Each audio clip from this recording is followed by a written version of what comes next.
హోలీ అసలు పేరు సులేఖ కాని చిన్నప్పటినుంచి ఆమెను బోలి అని పిలిచేవారు. బోలి అంటే సామాన్యురాలు అని అర్థం. హోలీ తండ్రి రామ్లాల్ ఒక నంబర్దార్. నంబర్దారంటే గ్రామ పెద్ద. నంబర్లాల్ కి 3 కుమారులు మరియు 4 కుమార్తెలు ఉన్నారు.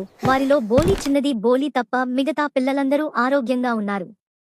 హోలీ 10 నెలల వయసులో మంచం మీద నుంచి పడిపోయి మెదడులో కొంత భాగం దెబ్బతింది. అందుకే ఆమె మనసు వెనుకబడిపోయింది. హోలీ పుట్టుకతో చాలా అందంగా ఉండేది. కానీ 2 ఏళ్ల వయసులో మసూచి వ్యాధి వచ్చింది. కళ్ళు తప్ప ఆమె శరీరం అంతా వికృతంగా లోతైన మచ్చలతో నిండిపోయింది. ఆమె మాట కూడా తడబడుతుంది. దీని ఫలితంగా ఇతర పిల్లలు ఆమెను ఎగతాళి చేశారు. అందుకే ఆమె చాలా తక్కువగా మాట్లాడింది. రామ్లాల్ పెద్ద కుమార్తె రాధకు వివాహం జరిగిపోయింది. మంగళ మరియు చంప సమయం వచ్చినప్పుడు వివాహం చేసుకోవచ్చు.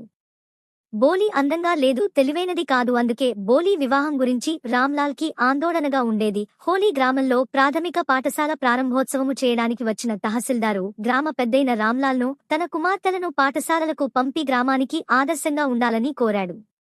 రామ్నాథ్ భార్య దానికి అభ్యంతరం చెబుతూ ఇలా అయితే బోలిని ఎవరు వివాహం చేసుకోరని అంటుంది. కానీ రామ్లాల్ మరుసటి రోజు బోలి జుట్టుకు నూనె రాయించి కొత్త దుస్తులు వేసి పాఠశాలకు తీసుకువెళ్తారు. ప్రధానోపాధ్యాయురాలు హోలీని తరగతి గదిలో ఒక మూల కూర్చోమని చెప్పింది.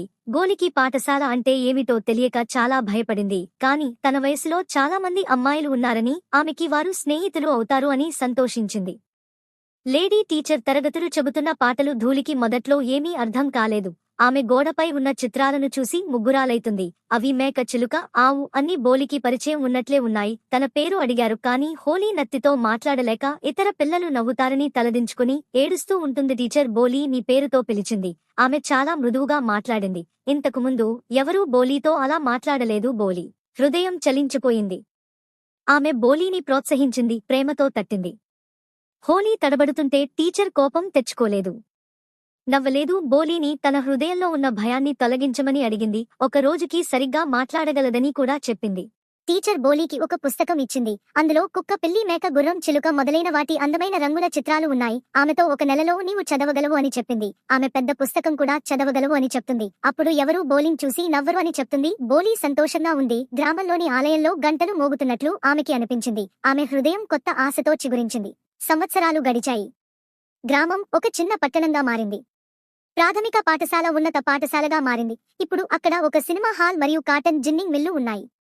వారి రైల్వే స్టేషన్లో మెయిల్ రైలు ఆగడం ప్రారంభమైంది. బిషంబర్తో భోలీ వివాహం గురించి.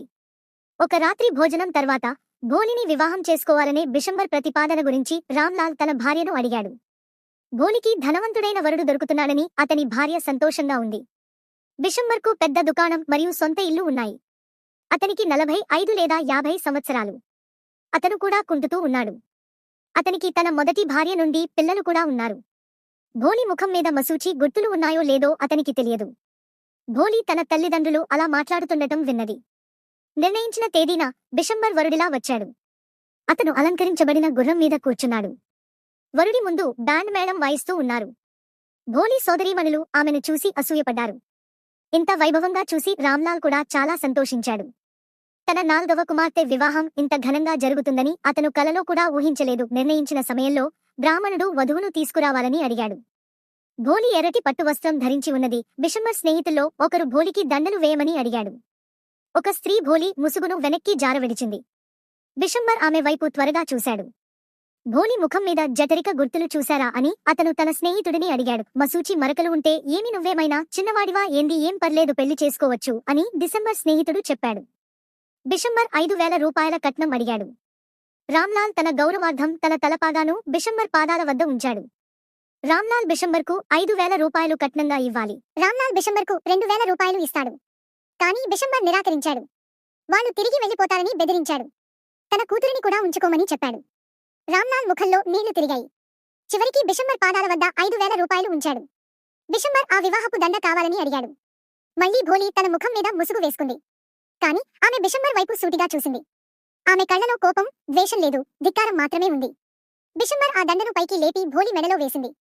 కానీ ఆమె దానిని అగ్నిలో విసిరింది. బిషంబర్ను పెళ్లి చేసుకోనని ఆమె తండ్రికి చెప్పింది. డబ్బు తిరిగి తీసుకోమని ఆమె అడిగింది. కుంటి వృద్ధుడిని పెళ్లి చేసుకోవడానికి తాను సిద్ధంగా ఉన్నానని కూడా చెప్పింది.